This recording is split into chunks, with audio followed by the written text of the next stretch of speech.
कैसे हैं आप सब लोग। आशा है अच्छे होंगे। स्वागत है आप सबका एजुकेशन चैनल पर, जिसमें हम आज एक नए पाठ को शुरू करने जा रहे हैं। तो आइए देखते हैं नए पाठ को नए वीडियो के साथ, जो है एमपी बोर्ड भाषा भारती कक्षा 7 हिंदी विशिष्ट। तो चैनल को शुरू करने से पहले चैनल को सब्सक्राइब कर लीजिए, लाइक कर लीजिए एंड शेयर कर दीजिए। Thank you. शुरू करते हैं इस पाठ को।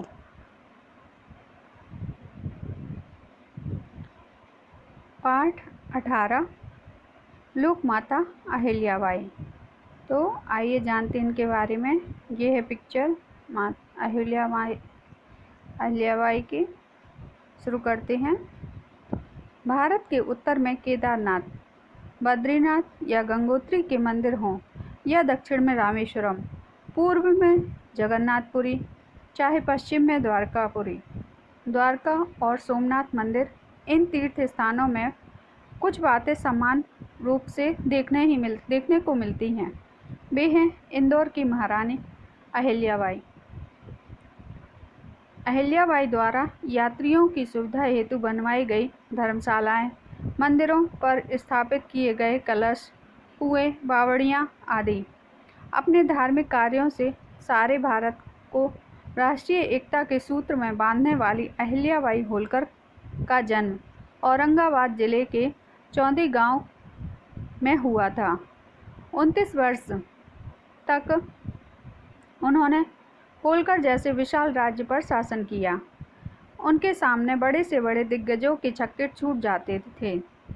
उनके शासनकाल में प्रजा सुख, शांति और समृद्धि से भरपूर थी।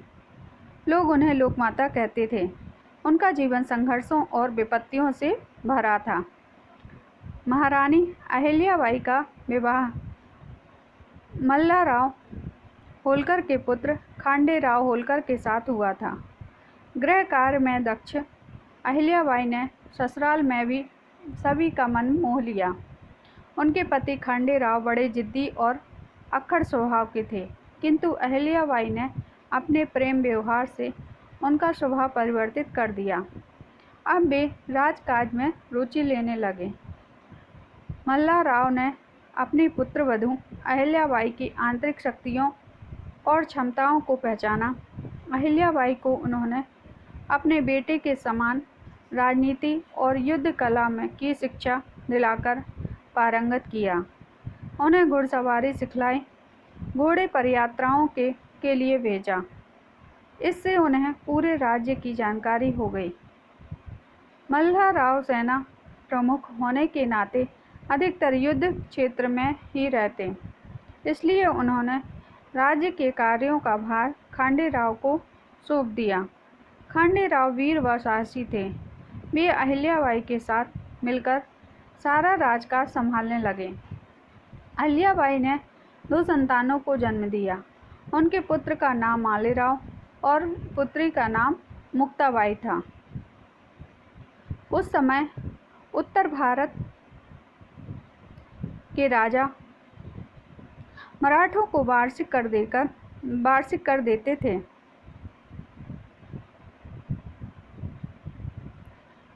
भरतपुर के राजा सूरजमल द्वारा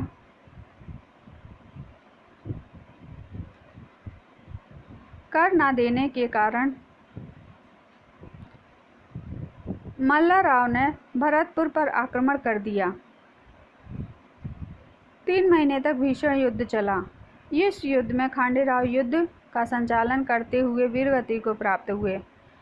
इस भीषण वज्राघात से आहत अहिल्याबाई के कंधों पर वृद्ध सास ससुर के साथ साथ होलकर राज्य का भार भी आ गया। उन्होंने शीघ्र ही जन कल्याण हेतु अपने को संभाल लिया और दुखी सास ससुर को आंसू पोंछते हुए होलकर राज्य की सेवा का व्रत लिया। अहिल्याबाई ने अभी अपने को संभाला ही था कि उनके ससुर मल्लाराव का देहांत हो गया। मल्लाराव के पश्चात मालेराव का राज तिलक हुआ। मालेराव चिढ़काय था। बुखार आने के कारण वह भी चल बसा। अब तो अहिल्याबाई पर दुखों का पहाड़ टूट ही पड़ा था। किंतु प्रजाहित उनके सामने था। अतः दृढ़ पूर्वक उन्होंने होलकर राज्य की वागडोर अपने हाथ में थाम ली। उनकी शासन व्यवस्था में प्रजा अपने सुखी अनुभव करने लगी, किंतु नारी का शासन करना राघोबा को रास न आया। एक दिन राघोबा विशाल सेना लेकर इंदौर आ पहुंचा। अचानक हुए इस आक्रमण से वीर अहिल्या विचलित नहीं हुई। सुयोग्य राजनीतिज्ञ अहिल्याबाई ने तुकोजी को राघोबा से युद्ध करने भेजा और राघोबा को एक पत्र लिखा। आप मेरे पूर्वजों द्वारा अपने कठिन परिश्रम से स्थापित किए हुए होलकर राज्य को हड़प लेने का दिवा स्वप्न मत देखिए। मैं अपनी नारी सेना के साथ आपसे युद्ध करूंगी। आप हारे तो आपको एक नारी द्वारा पराजित होने का अपयश मिलेगा, और आप जीत गए तो एक पुत्र के वियोग में से व्यथित विधवा के राज्य को अकारण हड़प लेने की कालिख आपके मुख पर लगेगी। इस बात पर विचार कर उत्तर दें। मैं अपनी नारी सेना के साथ आपसे युद्ध करने के लिए तैयार हूँ। राघोबा महारानी की इस बात से घबरा गया। उसने तुरंत पत्र लिखा, बहन, मैं तो आपके पुत्र की मृत्यु पर आपसे संवेदना व्यक्त करने आया हूँ, युद्ध करने नहीं। अहिल्याबाई ने प्रत्युत्तर में लिखा, आप संवेदना प्रकट आए हैं तो सेना लेकर नहीं, पालकी में बैठकर आइए, मैं आपका स्वागत करूंगी। राघोबा स्वयं को बुने जाल में उलझ गया। अहिल्याबाई की बुद्धिमत्ता और दूरदर्शिता से होलकर राज्य भय से मुक्त हुआ। राघोबा का षड्यंत्र धरा रह गया। वह पालकी में बैठकर महारानी से मिलने पहुंचा। अहिल्याबाई ने उसका खूब आदर सत्कार किया। रानी की कूटनीति और बुद्धि चातुर्य तथा साहस को देख लोग दांतों तले उंगली दबाते और उनकी भूरी भूरी प्रशंसा करते। महारानी अहिल्याबाई युद्ध के पक्ष में नहीं थी। उन्होंने अपने राज्य के विस्तार के लिए कभी युद्ध नहीं किया, पर जब किसी ने उनके राज्य पर आक्रमण किया तो उन्होंने प्रशिक्षित सुगठित सेना द्वारा अपने रण कौशल और बुद्धिमत्ता से उनका वीरतापूर्वक सामना किया और विजय प्राप्त की। उन्होंने कभी किसी के सामने घुटने नहीं टेके और बार रामपुरा के सरदार सौभाग्य सिंह चंद्रावरा ने विद्रोह कर दिया। उदयपुर के राणा ने उसकी सहायतार्थ विशाल सेना भेजी। मंदसौर के मैदान में भीषण युद्ध हुआ। अहिल्याबाई ने 63 वर्ष की अवस्था में भी युद्ध का कुशलता से संचालन किया और उदयपुर जैसे शक्तिशाली राजा की सेना के सामने के छक्के छुड़ा दिए। सौभाग्य सिंह पकड़ा गया। अहिल्याबाई के साहस को देखकर लोग दंग रह गए। अहिल्याबाई ने वीर यशवंत राव फांडसे के साथ अपनी पुत्री का विवाह किया। उसने अपनी वीरता और शौर्य से होलकर राज्य को चोर डाकुओं से मुक्त किया। लूटपाट की समस्या होलकर राज्य में रही थी। इस समस्या से निपटने के लिए अहिल्याबाई ने अपने विवेकास्त्र द्वारा भीलों के सरदार को ही यात्रियों की सुरक्षा का दायित्व भार दे दिया और नियम बनाया कि जिस इलाके में यात्रियों से लूटपाट होती है उसकी भरपाई वहाँ के लोग करेंगे। इस तरह इस समस्या से भी मुक्ति मिल गई और लूटपाट करने वाले सम्मानपूर्वक जीवन यापन करने लगे। यात्री निर्भय होकर राज्य में विचरण करने लगे। इस तरह जुझारू व्यक्तित्व की धनी रानी अहिल्याबाई ने अपने वाक्चातुर्य बुद्धि कौशल से सत्ता का कुशलतापूर्वक संचालन कर जनता को सुखी किया। वह रोज दरबार लगाती तथा अपनी प्रजा की समस्याओं का समाधान करती। वीरगति पाने वाले सैनिकों एवं युद्ध में जाने वाले सैनिक परिवार की सारी व्यवस्था स्वयं करती। वे कृषकों की सुविधाएं देती। लगान के रूप में कृषि कर लिया जाता, जो बहुत कम होता, उसे भी वे जनहित के कार्यों में खर्च कर देती। अन्य उद्योग धंधों को भी उन्होंने बढ़ावा दिया। महारानी अहिल्याबाई के शासनकाल में बहुमूल्य ग्रंथों की रचना हुई। उन्होंने संस्कृत, मराठी, हिंदी आदि भाषाओं का ज्ञान था। उन्होंने साहित्यकारों, ज्योतिषियों, कलाकारों को बुलाकर राज्य में बसाया। विद्वानों को वे समय समय पर पुरस्कृत करती थीं। महारानी अहिल्याबाई का जीवन जनहित की मिसाल है। उन्होंने पूरे भारतवर्ष में के प्रमुख मंदिरों का पुनर्निर्माण कराया। वास्तुकला के अनुपम उदाहरण हैं। कोई भी मंदिर, कोई भी जरूरतमंद व्यक्ति उनके दरबार से निराश होकर नहीं लौटता। ऐसी साहसी, प्रतिभा संपन्न महान नारी भारत के गौरव का प्रतीक हैं। तो इस पाठ के माध्यम से हमने अहिल्याबाई के व्यक्तित्व के बारे में जाना कि अहिल्याबाई कितनी साहसी व्यक्तित्व वाली थी, जिन्होंने इतना बड़ा दुख आने के बाद भी उस दुख का सामना करते हुए अपने देश के नगरवासियों की रक्षा करना तथा उनको सुरक्षित रखना, उनकी सुख सुविधाओं का ध्यान रखने का व्रत का पालन किया और अपने देशवासियों के लिए हमेशा तत्पर रही। तो इस पाठ के माध्यम से हमने उनके बारे में जाना। अब हम इसके अभ्यास कार्य को करने जा रहे हैं। शुरू करते हैं इसके प्रश्न को।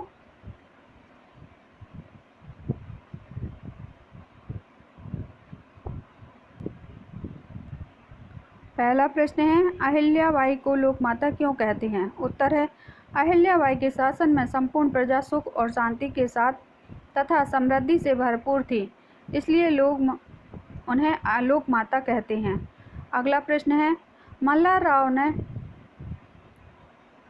अहिल्याबाई को किस राह पर आगे बढ़ाया? उत्तर है, मल्हार राव ने अहिल्याबाई को आंतरिक शक्तियों और क्षमताओं को पहचाना तथा अपने बेटे के समान ही राजनीति और युद्ध कला की शिक्षा दिलाई, घुड़सवारी सिखलाई।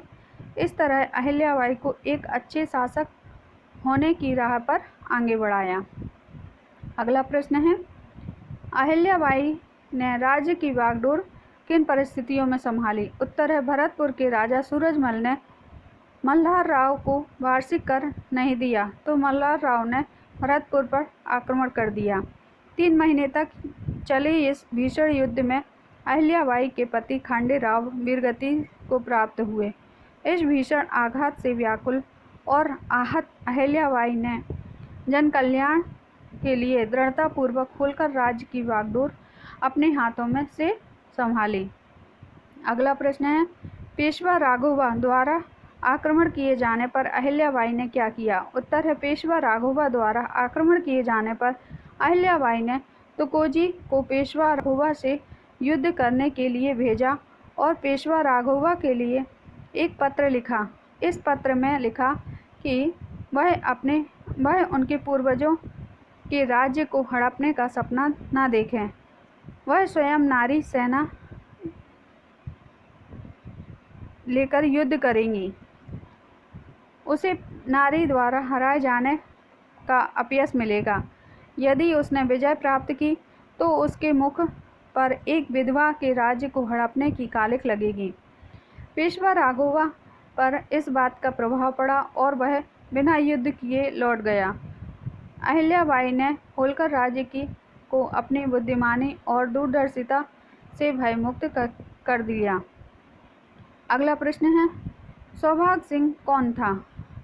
वह कैसे पकड़ा गया? उत्तर है, सौभाग सिंह रामपुर का सरदार था।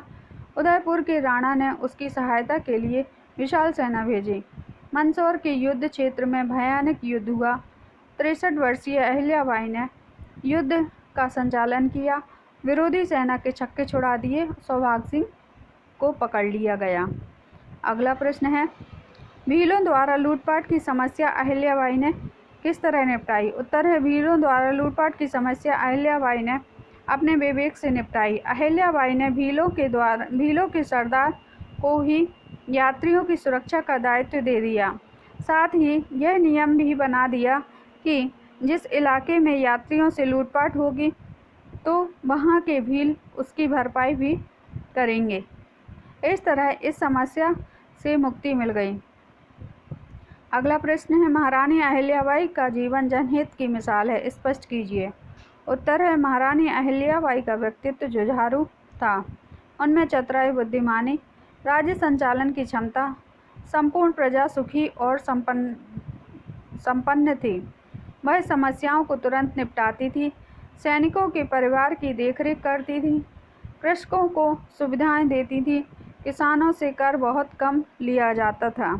उन्होंने उद्योग धंधे को भी बढ़ावा दिया। उन्होंने विद्वानों, लेखकों, साहित्यकारों, ज्योतिषियों तथा कलाकारों को प्रोत्साहित किया, उन्हें राज्य में बसाया और उन्हें पुरस्कृत भी किया। इस तरह अहिल्याबाई का जीवन जनहित की मिसाल है। उन्होंने पूरे भारत में मंदिर बनवाए, ज़रूरतमंदों को कभी निराश नहीं होने दिया। रिक्त स्थानों की पूर्ति कीजिए। पहला है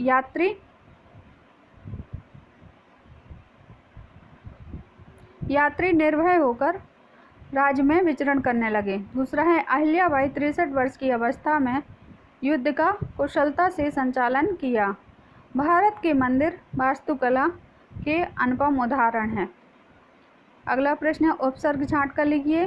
प्रशिक्षित में प्रा उपसर्ग है, सशरीर में सा उपसर्ग है, आघात में आ उपसर्ग है, सुयोग में सु उपसर्ग है, आहत में आ उपसर्ग है, अपयस में अप उपसर्ग है, वियोग में वी उपसर्ग है, विजय में वी उपसर्ग है, विचरण में वी उपसर्ग है। अगला प्रश्न है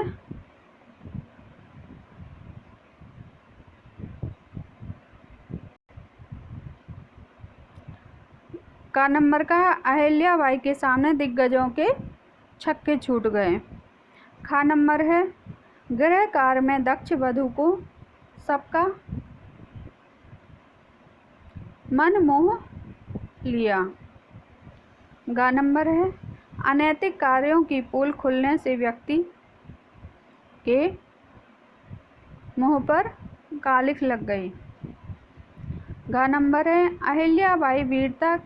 अहिल्याबाई की वीरता सभी थे भूरी भूरी प्रशंसा करते थे। अहिल्याबाई ने पेशवा के सामने